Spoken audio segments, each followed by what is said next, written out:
Film fans YouTube, hello and welcome back to the channel. I am Josh, your Movie Apprentice, and today, as voted by you in the community post, I am going to be looking at Sing Sing, directed by Kwedar, and starring the talents of Colman, Domingo, Raci, and Clarence Maclin. This follows a group of inmates at the maximum security penitentiary known as Sing Sing, where they form a group known as the RTA, the Rehabilitation Through Arts Project, where the inmates get together to put on a theatre production for the other inmates in the penitentiary as a way to both rehabilitate themselves and help distract the inmates from the cruel reality they find themselves in. Before I get into my review, if you like seeing our channel, click that like button and subscribe for more of the reviews that's coming all the time. But without further ado, let's jump right into this one. So to start off with, I need to say out loud that this is a real penitentiary and the RTA is a program that does exist within that particular prison. And all the actors in this, apart from Domingo and Raci, did all serve time in that prison and were part of this theatre company. So, whilst the majority of the plot points in this seem to be a fictionalized, dramatized take of the real story of Divine G, who is played by Domingo, this is very much a real life scenario. The people in this did serve time and took part in this theatre production. So there is this strong sense of real that comes from this movie, and that is greatly helped by the cinematography as well. Cinematographer Pat Scholar shoots this in a 16mm way format, and it is almost shot as a documentary because there are several moments in the movie where not a whole lot is really happening. It is just general acting workshops that they are doing, or it's a bit of breakdancing, or it's them talking to the camera, saying what role they're going to be auditioning for. There is a lot within this film that in any other film would just feel like weird, needless filler, but it really helps us as the audience to connect with each and every one of these characters and really bond with them as people. This is a film that goes out of its way to show that whilst prisons do have those that are lifers that will always go in and out of prison, it does show a softer side of prison where there are those in there that want to better themselves for their return to civilization. The real emotional core of this movie is the bond and friendship between Divine G and Divine I, played by Coleman and Macklin, respectively.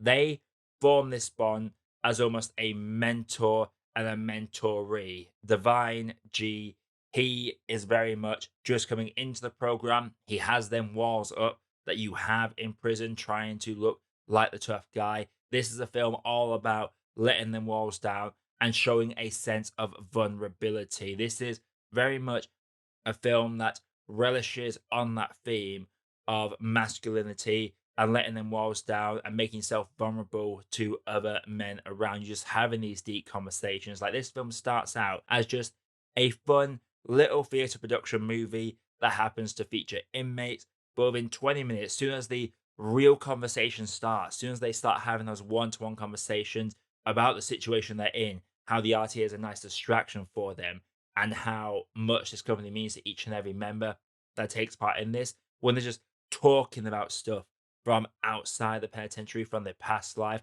talking about their happy places for theatre exercises. It takes you by absolute surprise. This is a movie that was very relaxing for the first 20 minutes, but as soon as it grabbed your heart, it did not let go for the entirety of the runtime, and this film absolutely broke me. It took me a good couple of hours to really recover from the mess this movie left me in. I teared up so many times in this. This is just an emotional gut punch of a movie. I have come to realize that I am a sucker when it comes to movies that just feel real and have real, genuine conversations. And this film is very much one of those movies. Colman Domingo is absolutely tremendous in this movie, like absolutely tremendous.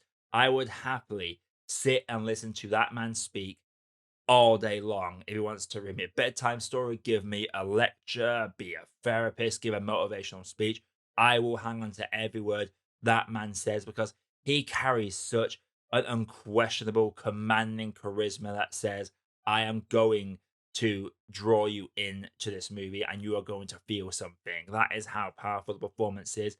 And I am worried that this is going to be a very understated role because this movie has been on the festival circuit for the longest time. Came out in America a few weeks ago, only just came out in the UK this past Friday, and it's only really going to be releasing in other territories a few months down the line. This is a very staggered release of a movie. I'm a bit saddened by the fact that Domingo is probably going to be nowhere near any sort of awards hype because this is an awards winning performance. Domingo is a future Oscar winner, mark my words. Keep an eye on him. There was nothing to be taken away by Clarence Maclin, though. He has to bring the same sort of fire to Domingo, and these two bounce so well off each other. And seeing the evolution of these two characters at the start, the Vine G and the Vine I have almost a crossing of paths when it comes to their character development.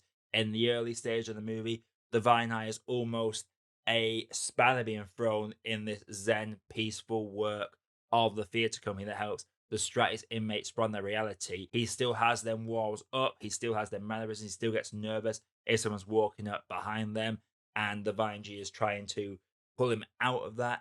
And how you see both the Vine Eye come more towards that side of showing vulnerability versus the Vine G who almost gets disenchanted by it due to events that take place in the film. This film has some surprising gut punches. If a movie can make you feel things and give you a gut punch merely by the size of an inanimate object that means absolutely nothing outside of the context of the movie, then you just know that this film is truly working. The conversations are great, the story is fantastic, the general just interactions between all the inmates is just intoxicating. It is enchanting. This is a theatre production that draws you in. If I'd say any negative about the movie is the fact I don't feel like I got to see enough of this theatre production I saw and preparing for the whole movie. That is a minor gripe, but it just felt like a nice spotlight shone on a more sensitive part of prison because whilst yes there are the ins and outers and the lifers that will always be in that rotation of in and out of prison, there are members of a prison community that are trying to better themselves and prepare themselves for getting out of that prison and into the real world. And the film communicates that very well, gut punched by a fantastic little statistic at the very end of the movie that you should definitely stick around for. And I would be remiss if I didn't mention the score by Bryce Desner. There is a almost Beatty quality to the score, but just as this level of wholesome to the movie when we're just seeing these simple movies and really seeing these people as humans just embracing themselves and being vulnerable with each other. The theme of masculinity and how we never get the chance to really be vulnerable with each other is something that the film leans heavily into. And it's something that I feel like people need to see purely for that quality because we're in an age now where men's mental health is starting to get taken a lot more seriously. And seeing a film that shows that even the most hardened of people that have committed crimes can be vulnerable with each other shows that there's no reason the rest of us can't do that, which I really like as someone that has struggled with mental health in the past. That really resonated with me. And I just think Sing Sing is a masterful performance of telling a true story, bringing light to an actual thing that is happening. How the performances are absolutely incredible, how they bring in ex-convicts that were part of this to really add that level of authenticity to the movie. It is just something that I think is gonna be my top movie for the year. It is definitely up there for the year so far. Before I get into my grade, if you like seeing the channel, click the like button and subscribe for more video reviews that's coming all the time. But without further ado, let's grade this. Sing Sing is a movie that I went into expected to be good, but I did not expect to be blown away by it. There was something so satisfying about watching a movie, and then by the halfway point, you realize this is going to be one of your favorite movies from the whole year. The way it carries itself with real conversations, how it gives emotions to inanimate objects. The pacing of the story is really well executed. Everything felt real, nothing felt forced. The vulnerability, it all just worked in a fantastic cocktail of just brilliance when it came to filmmaking, storytelling, cinematography, and sound. It all mixed together fantastically well. I'm gonna have to say that for me, Sing Sing is a perfect cup of tea. So Sing Sing, have you seen it? If you have, let me know you thought down in the comments below. Coming up on the channel, I'm going to be doing a review of a little movie called Broken Bird that is an independent movie that I really enjoyed, that I really want to talk about. And I'm seeing a couple more movies today that came out on Friday. So tomorrow I will finally get out my tier list for the movies I saw in August, because there were a lot in August of varying quality, and I can't wait to bring that to you. But until next time, everybody, my name is Josh. I've been Movie Apprentice, and I'll see you all in the next video.